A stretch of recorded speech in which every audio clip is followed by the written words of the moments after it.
Aytsana akbalım, ne beyle sıynadın, ne beyle oynadın duygımı.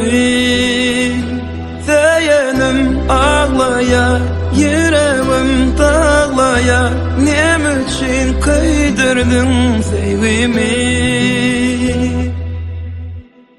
Gezerdik mıdan yılgarap gülüp, ağladık bugün yüreğim evdeyli.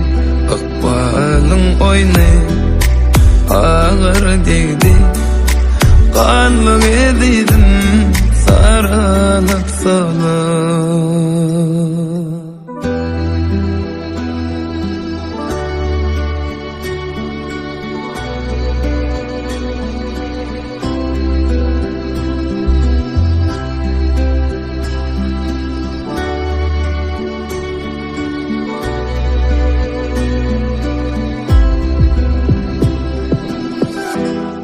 Deli bana seyirdim seni, ezgil kıyıtları görmezdi gözüm.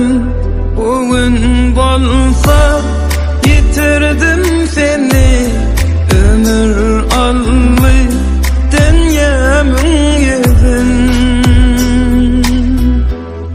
Gezerdik mıdan yılgarap gülüp, ağladık bugün yüreğim evdeyli. Akbalın oynayıp ağır değdi, kanlı ediydim sarılıp salıp.